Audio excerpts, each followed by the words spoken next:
Brought to you by NBC bearing, भारताची पहिली bearing उत्पादक।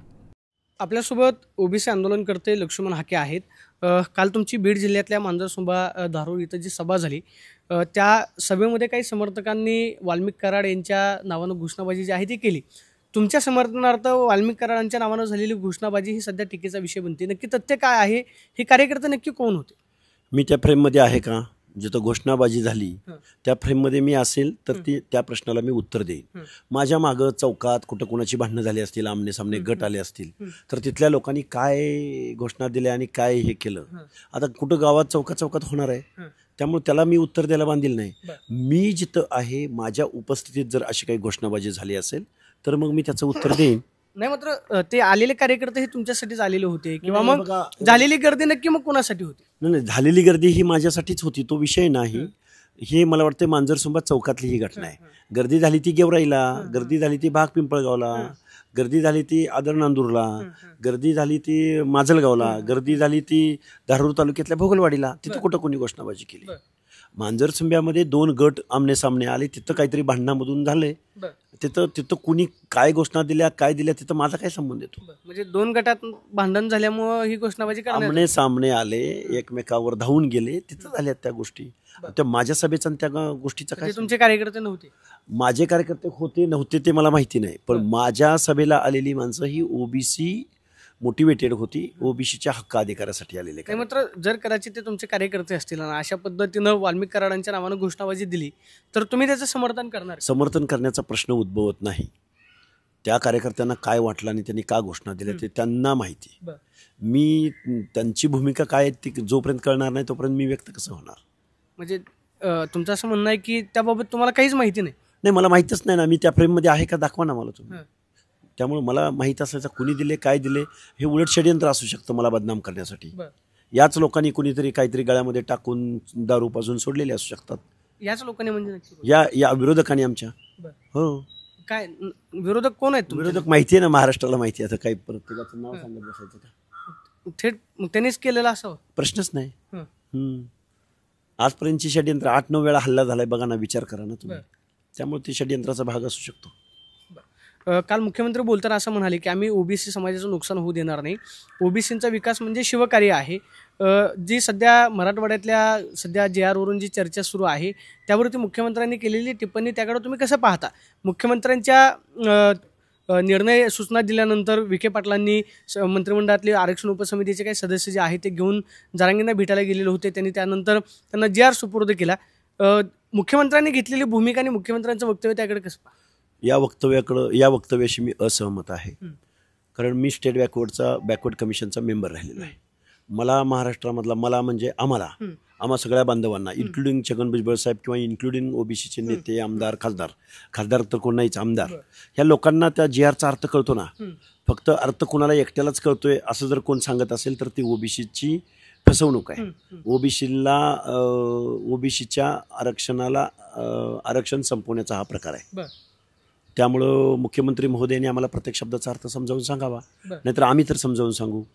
तुम्ही 2 पानाची प्रस्तावना लिहिली, त्या प्रस्तावनेमध्ये लिहिलं एक, आणि मराठा समाजास सर्टिफिकेट देण्याच्या कामात सुलभता येण्यासाठी तुम्ही गणगोत, तुम्ही गावातील आणि कुळातील हे 3 शब्द आणले।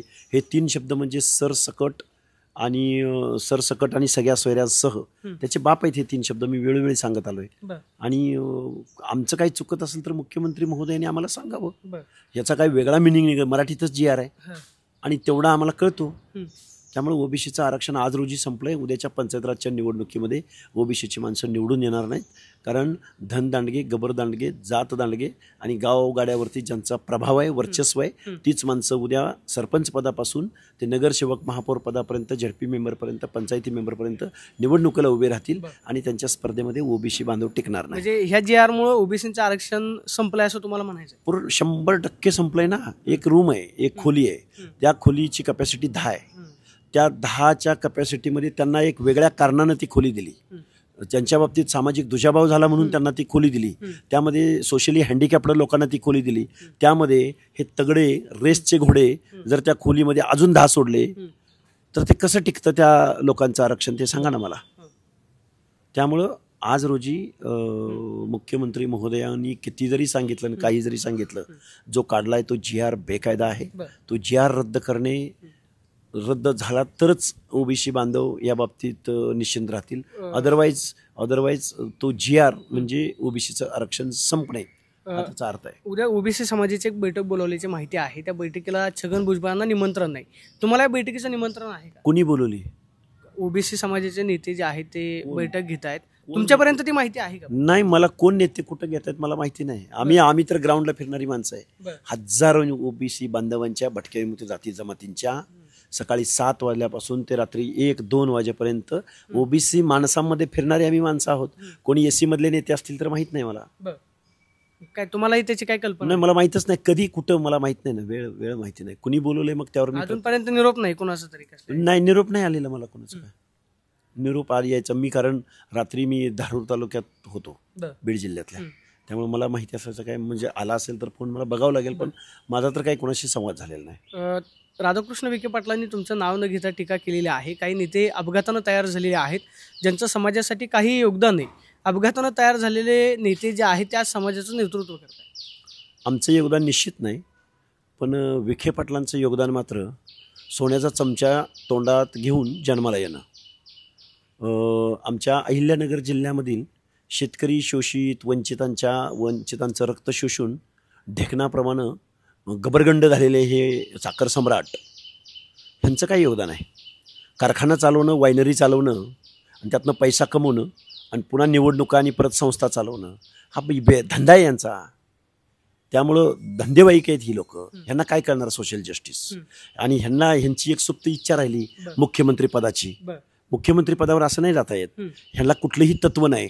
हे कधी शिवसेनेत मंत्रिमंडळात असतात, हे कधी काँग्रेसमध्ये असतात, हे कधी भाजपमध्ये असतात. परत ह्यांची इच्छा असते की आम्हाला महाराष्ट्राच्या मुख्यमंत्री पदावर गेलं पाहिजे. अशी सुप्त इच्छा होत नसती. हा महाराष्ट्र तुमच्या बापाची जागिरी नाही, कारखानदाराची तर अजिबात नाही. हा महाराष्ट्र 18 पगड जातींचा आहे. तुमच्या ज्या अहिल्यानगरमधून तुम्ही बिलॉंग करता त्या अहिल्यानगरमधल्या पारनेर तालुक्यातल्या ढवळपुरी परिसरामध्ये जो मेंढपाळ बांधव राहतो किंवा ओबीसी बांधव राहतो, श्रीगोंदा असेल, कर्जत जामखेड असेल, या माणसांचे काय प्रश्न आहेत, काय समस्या आहेत, त्यांचं काय प्रतिनिधित्व आहे, ह्या कारखानदारांना काय माहिती. त्यामुळं या कारखानदारांनी आम्ही अपघातानं येऊ अथवा कसं येऊ, आम्ही शोषितांची वंचितांची भाषा बोलतोय ना. आणि सर्वसामान्य माणसानं अपघातानं तयार झालेले आहात. कुठला अपघात झाला ते सांगा ना. अपघात असा होता की तुम्ही आमचं आरक्षण संपवलं. मग क्रांती घडली ती ढेरपोट्या माणसांकडून घडली नाही ना. क्रांती घडली ती कारखानदार आणि पोट भरलेल्या आणि पैशाची ढेकर देणाऱ्या, सत्तेची ढेकर देणाऱ्या माणसांकडून क्रांती नाही घडली. उपाशी पोटी मानवतेसाठी, बंधुतेसाठी, शोषणाच्या विरोधामध्ये क्रांती करणारा माणूस हा सर्वसामान्य कुटुंबातलाच होता ना. हा जगाचा इतिहास आहे ना. ह्याला काय करणार या ढेरपोट्याला? इब्लिश आहेत लोक, इब्लिस. कारखाना चालवणं, वायनरी चालवणं, संस्था चालवणं, पैसा कमवणं आणि निवडणुका रिपीट अगेन अँड अगेन निवडून येणं. आणि एवढीच तुमची पुढारकी, एवढंच तुमचे खानदानी राजकारण आहे. का पडला तुमचा मुलगा? भाजपची लाट देशात असताना तुमचा मुलगा का पडावा लागतो? सर्वसामान्य माणसांकडून थोरातांचा पराभव का होतो? माझं म्हणणं एवढंच आहे, तुम्ही तुमचे कारखानेच व्यवस्थित चालवावे. आम्ही ओबीसीची बाजू मांडतोय ही चुकीची मांडतोय म्हणून सांगा ना. आम्ही कुठे इतरांच्या आरक्षणात ढवळाढवळ केली? आम्ही फक्त एवढंच म्हणतोय की ओबीसी आरक्षणाच्या दायऱ्यामध्ये कुणाला टाकू नका. त्या ओबीसींची काय अवस्था होईल आता हे ह्या विखे पाटलांना काय समजणार? अरे 4 वर्ष झालं संविधानाची भाषा सांगतोय. मात्र आता तुम्ही असं बोलताना म्हणालात की त्यांची मुख्यमंत्री होण्याची सुप्त इच्छा राहिली. अशी कधीही होणार नाही. जशी शरद पवार लायक माणूस पण पंतप्रधान होऊ शकला नाही, त्यांचं धोरण आहे घराणेशाहीचं, कुटुंब चालवण्याचं. आणि तेच धोरण विखेंचं आहे. कसे मुख्यमंत्री होतील? अरे एक सर्वसामान्य कुटुंबातला पोरगा उद्या महाराष्ट्राचा मुख्यमंत्री होईल. तुमच्या मागं माणसं आहेत म्हणून तुमचं राजकारण आहे, तुमच्याकडे पैसा आहे म्हणून. हीच माणसं जरा बाजूला झाल्यावर ह्यांना कोण खाईल? आणि ही लोकशाही आहे. आता काय राजा राणीच्या पोटी जन्माला येतो का? मतपेटीत नाही येतो. मतदार जागृत झाल्यावर ह्यांची काय अवस्था होईल? आता हा GR सरकारनं काढलाय, मग तुमची लढाई कोणाच्या विरोधात आहे? सरकार विरोधात आहे. सरकार विरोधात म्हणजे नक्की कोणाची? सरकार कोण आहे? सरकार कोणाच आहे? एक मुख्यमंत्री आहे, 2 उपमुख्यमंत्री आहेत. ओबीसीनी बोलायचं नाही. सरकार विरोधात, शासन प्रशासनाविरोधात.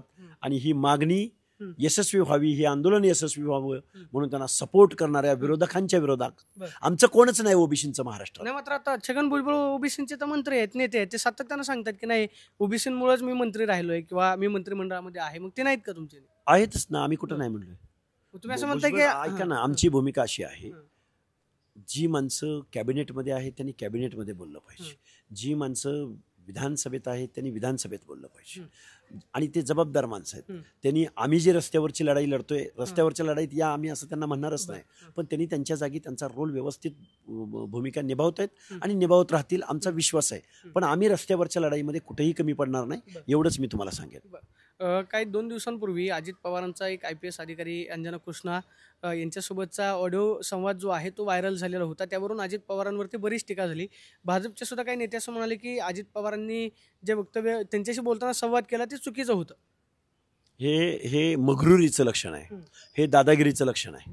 हे लोकशाही आणि एवढ्या UPSC union public service commission through competitive exam देऊन लाखोमधून सिलेक्ट होणाऱ्या एका मुलीचं, एका स्पर्धा परीक्षा देणाऱ्या कोवळ्या चुणचुणीत अधिकाऱ्याचं मोरल डाऊन करणं, आणि तेही उपमुख्यमंत्र्याकडून, हे लोकशाहीला शोभणारं आणि उपमुख्यमंत्री पदाला शोभणारं हे कर्तव्य नाही.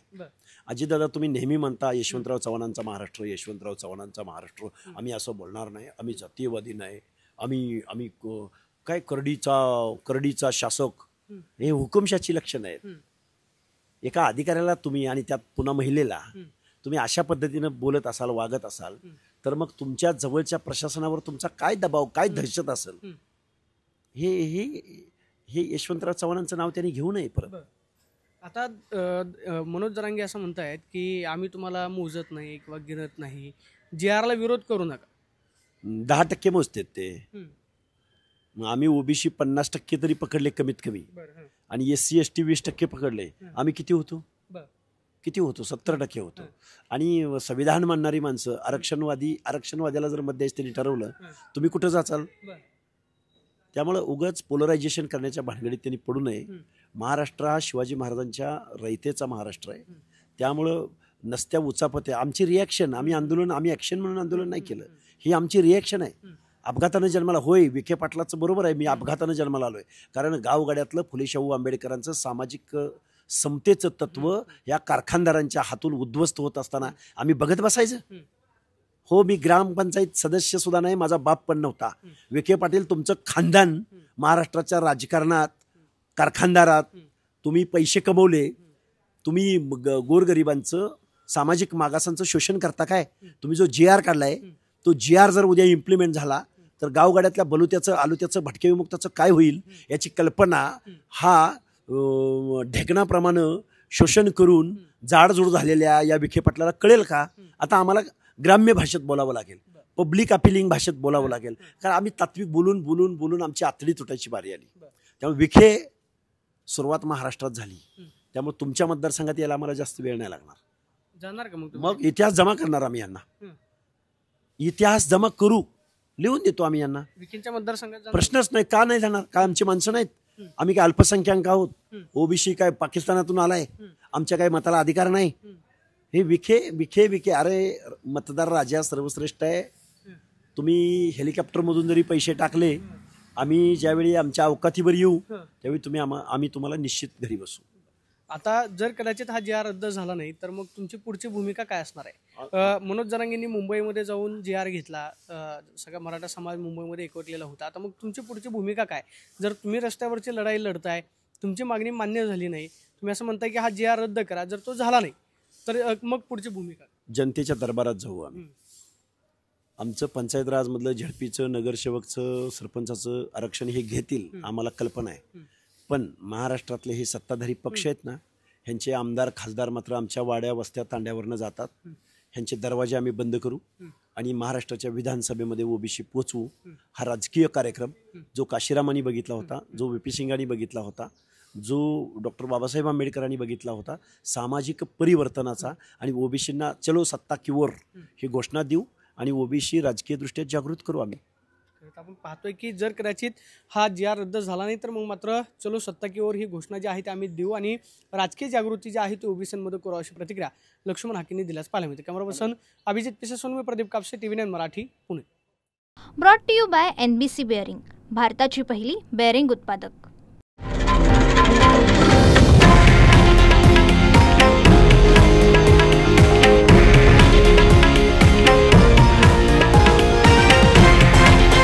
हे आहे देशातील नंबर 1 न्यूज नेटवर्क आणि आपण पाहत आहात TV9 मराठी, एकमेव.